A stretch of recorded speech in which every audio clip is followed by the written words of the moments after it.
Hi everyone! Welcome to the Empath Arcade, another love reading, timeless and general. Take what resonates lang po. Maybe some part of the reading makaresonate kayo, some part of it hindi. Tignan natin ngayon ang mga aral at gabay sa buhay pag-ibig. Anong love connections ito? Anong love story ito? Mapapatid natin.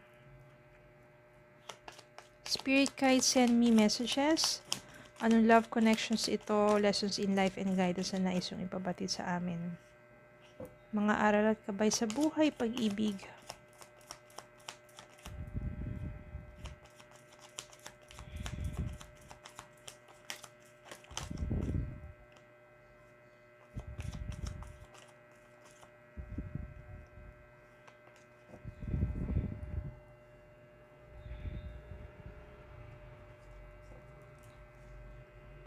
Ten of Cups, Two of Wands, Sun, Death, High Priestess, King of Pentacles, Five of Swords, Judgment, King of Wands.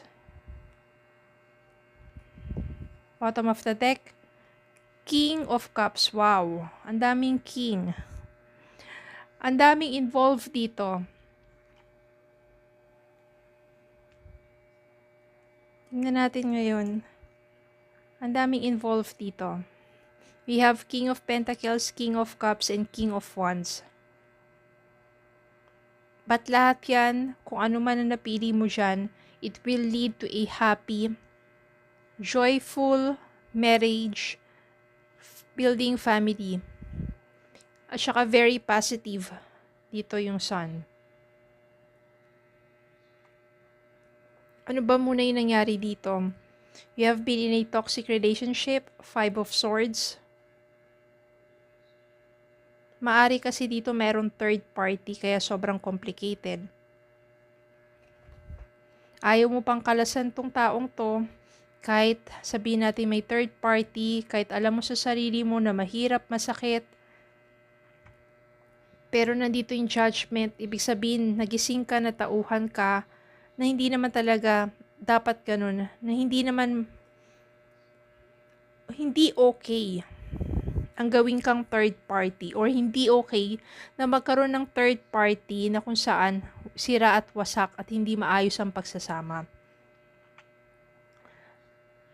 Judgment dito means awakening. No, maaring kung ikaw yung ginawang third party dito, nagising ka na, natauhan ka na. Inalisan mo na tong taong to. Kung meron namang third party dito, at sobrang nasasaktan ka na, at hindi mo na kaya pang tiisin ang lahat-lahat na ginagawa sa'yo ng person mo, ikaw na rin mismo yung umalis dyan sa sitwasyon na yon. Yung nangyari sa'yo na yan, death dito, napakalaking pagbabago ang naidulot niyan sa sarili mo. Mas kumonek ka sa taas, ibig sabihin mas naging strong yung faith mo kay God. Kasi sobrang nasaktan ka, kaya ang ginawa mo, ipinaubaya mo na lang kay God, sa universe, pagdating yung sa puso mo, pagdating sa love life mo. Kasi sobra ka nasaktan, para ang ginawa mo, imbis na magmukmuk ka, imbis na araw-araw kang umiyak, kahit mahirap, nilet go mo na lang yung pain na yon, hayaan mo na si God ang nag-handle ng pain na yon, at hinayaan mo na si God ang mag-transform ng pain na yon into something na napakaganda na nakahanda sa'yo sa iyong kinabukasan. Which is, ang ginawa muna niya, ginaid ka to do, to explore, to plan, to prosper sa buhay mo. Parang, para maibsan yung sakit na yan, para may divert yung attention mo sa ibang bagay, magpakabisi ka, magplano ka, mag-travel ka, mag-explore ka, magnegosyo ka, magpakabisi ka. Yun yung guidance na ginawa sa'yo. Then, transform you into someone na very strong. Hindi lang yung faith, kundi yung someone na kapag ka nakilala ng ibang tao, sobrang lakas ng dating. Yung aura niya, sobrang positibo. Napakaganda. Kaya naman you become more attractive. Parang sobrang nag-glow. At sobrang nagiging attractive ka. Kaya naman, you attract hindi lang isa. Merong King of Pentacles. Sabihin natin, eto may kaya ito. Mature, stable sa kanyang pamumuhay at may kaya. O sabihin na nating mayaman. Meron din naman dito, someone who's very loving, very charming.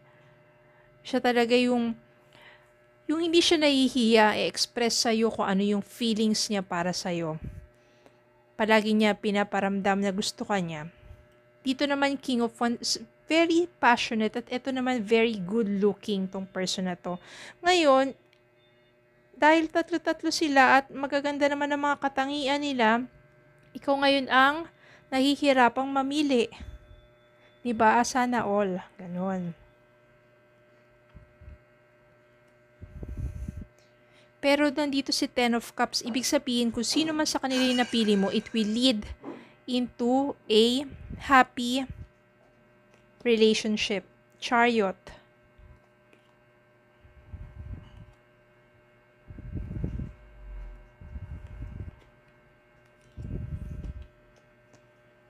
So, ibig sabihin dito, chariot na yan, no? Nalagpasan mo yung struggle mo pagdating sa love life. Yung ginawa sa'yo ng taong to, yung pananakit sa'yo, nalagpasan mo yan.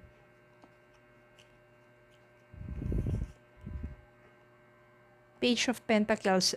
And it will lead you into a new opportunity for more stable relationship. Mas open, honest relationship. Love. Feelings.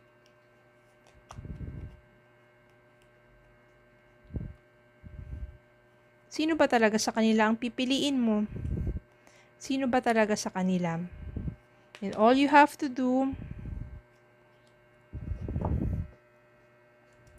to guide you kung sino man sa kanila, Ten of Pentacles. Just pray, ask for sign. Ten of Pentacles, happy, wealthy, family, relationship, love, joy, abundance.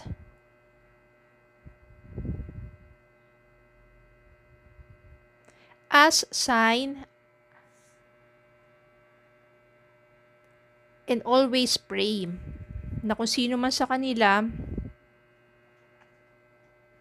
bigyan ka ng senyales. At saka damahin mo rin siya sa puso mo.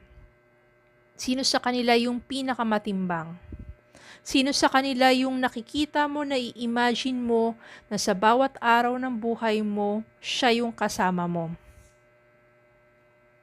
God will lead you to that person. At maniwala ka. Tingnan natin ang message para sa inyo.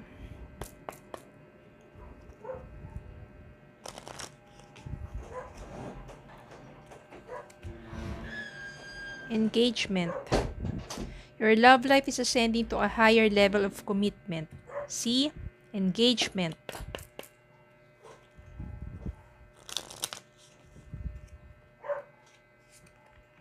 Soulmate. Wow.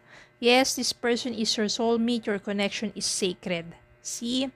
There will be an engagement and this person is your soulmate. There is a sacred connection between the two of you. Kung sino man sa kanila, pray, ask for sign.